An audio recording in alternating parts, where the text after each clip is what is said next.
Hundreds of thousands of Quebec students are on strike today. They're protesting against tuition fee increases. The students say that amounts to a declaration of war. Massive student-led protests have left Montreal in turmoil for much of 2012. The upheaval caused by the protests and the government's heavy-handed reactions to them have divided Quebec society. While mostly peaceful, some demonstrators resorted to vandalism and blocked access to bridges and schools. Protesters were also met with violence from riot police, and accusations of brutality became a nightly occurrence. Desperate to restore order, the Liberal government of Quebec passed the emergency law Bill 78, which has effectively ended the larger protests. Hailed as a pragmatic solution by supporters who say it has rescued the city from anarchy, critics, such as the United Nations Human Rights Council, have condemned Bill 78 as an egregious violation of free expression. Gabriel Nadeau-Dubois, spokesperson for the largest and most radical of Quebec's student unions, explained to ReasonTV how a tuition hike of about 50 cents per day became the flashpoint of such broad-based civil unrest. The universities of Quebec are the cheaper in Canada and the cheaper in North America also. And in Quebec, that's something that we are very proud of. It's because of those low tuition fees that we have the most accessible post-secondary education system. Despite the lowest tuition costs in North America, Quebec also boasts some of the lowest attendance rates. Representatives of the free market Montreal Economic Institute take great exception to the protesters' depiction of the conflict as class war. Quebec government, and that is Quebec taxpayers, pay anywhere between, say, 90 to 92% of, the current costs of their studies. But what the protesters are saying is that they want Quebec taxpayers to pay for all the cost of all of their studies. Quebec's student unions are modeled after labor unions, and they responded to the government's tuition hike with a student strike of all universities. People have to understand that what we're doing in Quebec is a strike, not a boycott. The decision to go on strike is not taken individually. It's taken collectively by a general assembly. If you are a student, you are automatically a member of your student associations. So when the decision to go on strike is taken, the strike applies to everyone. Far from enjoying universal support, the General Assemblies compelled many non-striking students into what they called solidarity by force. The problem with General Assemblies, some students couldn't be there. Concordia University, for example, 500 students put 10,000 students on strike. It was not always a referendum at large. It was not secret ballot. So you really have an issue of democracy right there. Obviously, students want to go to their classes. They have been accepted in different programs for the year after. They need to finish the semesters, and they don't have time for protesting. In Canada, the right to strike is a privilege. It was reserved to workers. We went on a lawsuit and we won. Student that pays for his education, it's a service. He doesn't have to follow the decision of the majority. Far from resolving the conflict, the strikers saw the injunction as an escalation. All the students decided to fill up injunctions in front of the court to break the strike mandates and to force the go back to class. So then they had no choice but to hold picket lines in front of the colleges and universities to say, well, we have taken a collective decision and we have to respect it collectively. And the academic consequences of the strike, they will be assumed collectively also after the strike. The strike penalizes everyone equally. I have no problem that people want to boycott classes, but they cannot enforce the decision by blocking the access to everybody because they're the majority.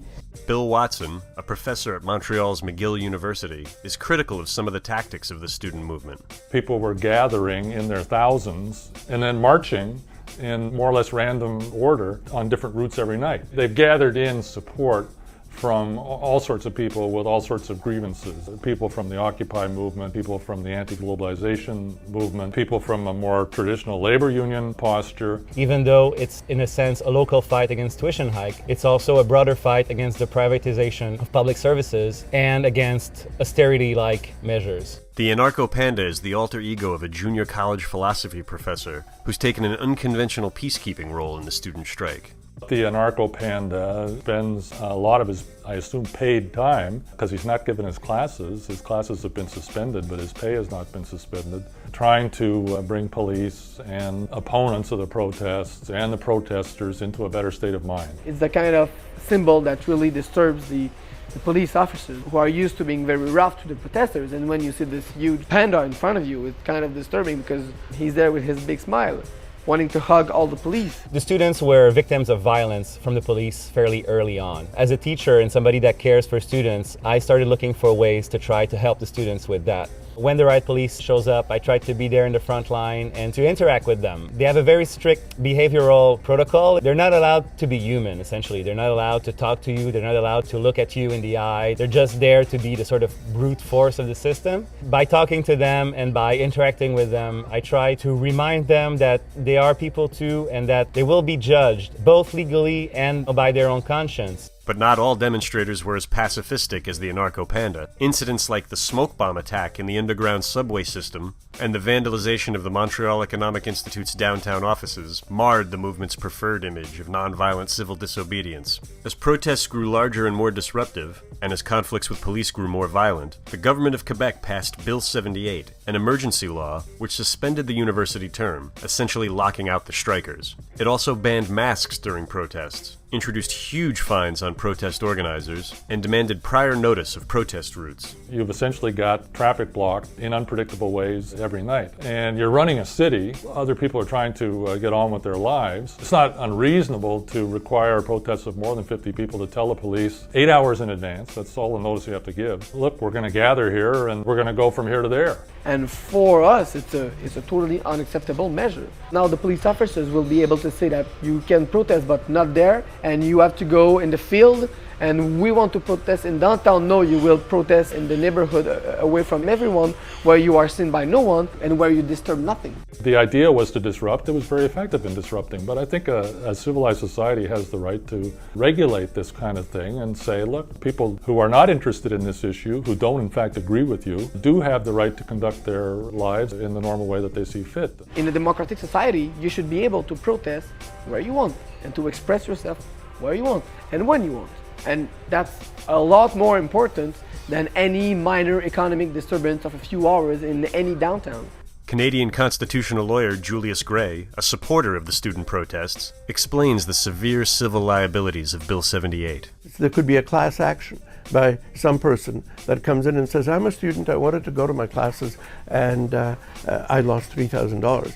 And if there's 10,000 of them, civil liability could ruin a student for the rest of his life. Anyone who blocks the entry of an education institution can receive a fine of about $10,000 per person. If you are a local student association, it can go up to $50,000. And if you are a national student union representative like me, you can have up to $150,000 per day.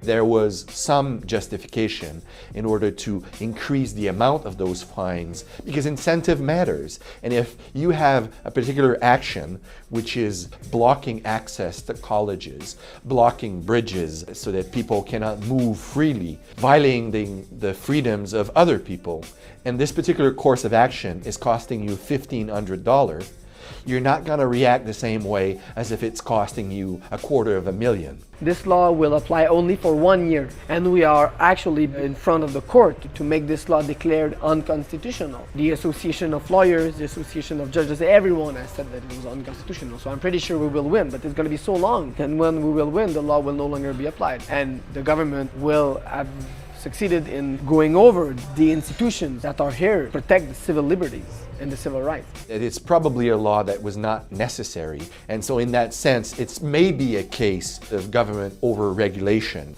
The argument against Bill 78 is that most of the powers that one talks about are already in the criminal code. I don't see any reason to pass a law that forbids riots. I mean, riots are prohibited in the criminal code of Canada.